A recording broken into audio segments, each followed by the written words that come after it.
আমরা এখন একটা মেডিসিন নিয়ে আলোচনা করি। Argentum nitricum, silver nitrate, argentum nitricum. Argentum nitricum কিন্তু বেশ গভীরক্রিয় মেডিসিন, মনে রাখতে হবে। গভীর অ্যান্টিসোরিক, অ্যান্টিসাইকোটিক ও অ্যান্টি টিউবারকুলার। তাহলে কী বললাম?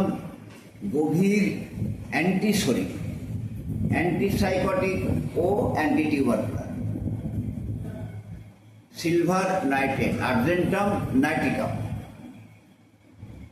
এই সিলভার নাইটেট সাধারণত অ্যালোপ্যাথদের হাতে অন্যভাবে ব্যবহার হয়, কিন্তু আমাদের হাতে তা নয়। আমাদের শক্তিকৃতভাবে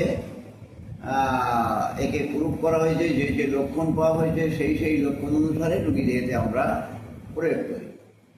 তবে দেখা যায় বেশিরভাগই শরিক পেশেন্ট বা টিউবারকুলার পেশেন্ট ধাতটা বেশি থাকে, সাইকোও থাকে, তবে গভীর অ্যান্টিশরিক, অ্যান্টিসাইকোটিক এবং অ্যান্টি টিউবারকুলার।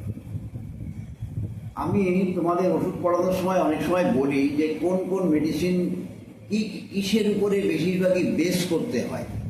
কোনো মেডিসিন আছে মেন্টালের উপরে বেশি করতে হয়, কোনো মেডিসিন আছে মডালিটিসের উপরে বেশি করতে হয়। এরকমভাবে আমি তোমাদের আলোচনা করেছি। তো আর্জেন্টাম নাইটিকাম প্রয়োগ করতে গেলে ইহা একটি মানসিক লক্ষণের প্রাধান্যযুক্ত ওষুধ। মানসিক লক্ষণের প্রাধান্যযুক্ত ওষুধ, অর্থাৎ মানসিক লক্ষণের উপরে এই আর্জেন্টাম নাইটিকামের গুরুত্বটা বেশি করে দেওয়া আমাদের কর্তব্য।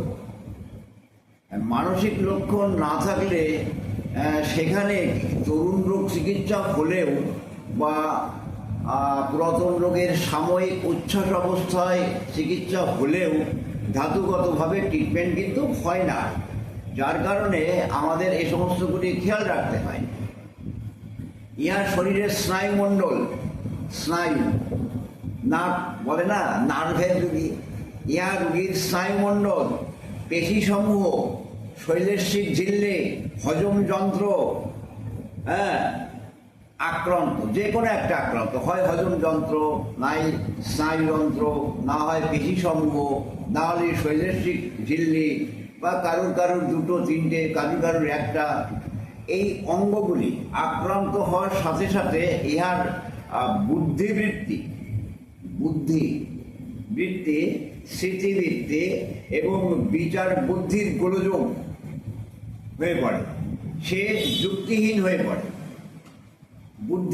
বুদ্ধিটা কি? যুক্তি দিয়ে আমাদের কোনো জিনিস মীমাংসা করতে হয়, কিন্তু দেখা যাচ্ছে বুদ্ধি যুক্তি যদি গোলযোগ হয়ে যায় তাহলে আমরা কোনো বিষয়টাকে সঠিক মীমাংসা করতে পারি না। মনের যে অংশগুলি আমি তোমাদের আলোচনা করব, আমার বইতে যেটা লেখা আছে, মানে আমার হোমিও দর্শন ভাণ্ডার বলে যে বইটা আমি লিখেছি, সেই বইটাতে আমি তোমাদের মন নিয়ে আলোচনা ওখানে বিস্তারিত আছে, আমি তোমাদের পরে পড়াবো। তা বলি, মনের যে বৃত্তি, ইচ্ছা বৃত্তি, বুদ্ধিবৃত্তি, স্মৃতিবৃত্তি, অনুভূতিবৃত্তি, তাহলে দেখা যাচ্ছে এখানে বুদ্ধিবৃত্তিটা আক্রান্ত হয়, স্মৃতিবৃত্তি কিছু আক্রান্ত হয়, আবার অনুভূতিবৃত্তি কিছু আক্রান্ত হয়। তাহলে এই যে বৃত্তিগুলি আক্রান্ত হচ্ছে, কোন বৃত্তি আক্রান্ত হওয়ার ফলে কেমন ধরনের লক্ষণ প্রকাশ হওয়া সম্ভব, এটা কিন্তু আমাদের বিশ্লেষণ দরকার। শুনতে এসে রুগী বললো দুটো কষ্টের কথা, টুক করে একটু ওষুধ দিলাম, ওভাবে কিন্তু আদর্শ হোমিওপ্যাথি ট্রিটমেন্ট হয় না। বুদ্ধির গোলযোগ, কেমন গোলযোগ? মনে করো বুদ্ধির গোলযোগ, কল্পনা, খেয়াল, অদ্ভুত ধারণা, বুঝলে, বা অদ্ভুত খেয়াল জন্মায়, অদ্ভুত ধারণা জন্মায়, অদ্ভুত খেয়াল জন্মায়, যা বুদ্ধি দিয়ে বিচার করে স্থির সিদ্ধান্তে পৌঁছতে পারে না।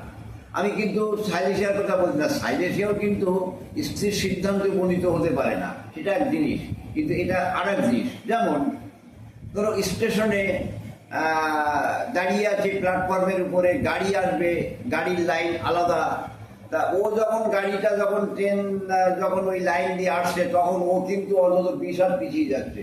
কি ব্যাপার, তুমি 20 হাত পিছিয়ে গেলে? না, যদি গাড়িটা আমার ঘাড়ের পরে যে পড়ে, যদি এই যে বুদ্ধিবৃত্তিটা ব্যতিক্রম হয়ে গেছে, সে কিন্তু একবারও বিচার করে দেখলো না। ট্রেনটা তো লাইন দিয়ে যাবে, প্ল্যাটফর্মের উপর দিয়ে আমার ঘাড়ের পরে এসে পড়বে, এটা তো ঠিক না।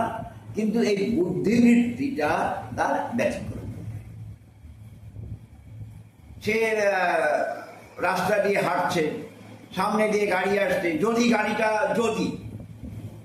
মধ্যে বলে নেই, আর্জেন্টাম নাটিকামের মানসিক লক্ষণের যে ভয় আর উৎকণ্ঠা থাকে সব কিন্তু যদির উপর দিয়ে বিচার করে।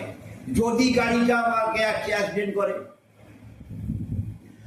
রাস্তা দিয়ে হেঁটে যাচ্ছি, যদি ঘর বাড়িগুলি ভেঙে আমার ঘাড়ের পর পড়ে, ট্রেন লাইন যে ট্রেন আসছে, আমি প্ল্যাটফর্মে দাঁড়িয়ে আছি, যদি ট্রেনটা আমার ঘাড়ের পর আসে, এই যে যদির উপরে, আমি অমুক জায়গায় যাচ্ছি, যদি ওখানে যাই রাত হয়ে যায় তাহলে কি হবে, এই রকম ভাবে যদির উপরে চিন্তা ভাবনা করে তার মনের মধ্যে একটা ভয় এবং উৎকণ্ঠা তৈরি হয়।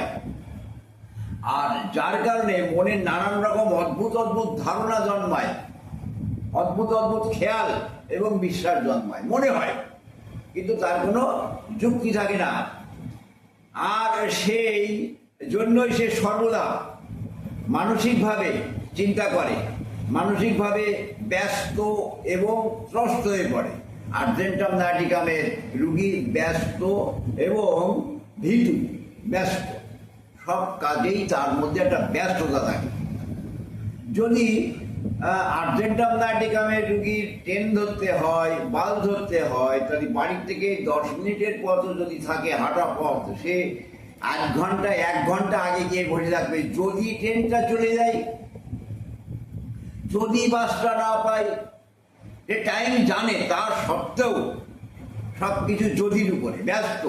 তার খাওয়া ব্যস্ত, চলা ব্যস্ত, কাজকর্ম ব্যস্ত, সব কিছু, তার লেখাপড়া ব্যস্ত, সব কিছু ব্যস্ত। সে বুঝলো কি বুঝলো না, কি হবে না, তার মধ্যে একটা ব্যস্ততা, ভয়, উৎকণ্ঠা, বিচার শক্তির অভাব, বুদ্ধিবৃত্তির গোলযোগ, স্মৃতিশক্তির গোলযোগ, এগুলি সাধারণত লক্ষ্য করা যায়।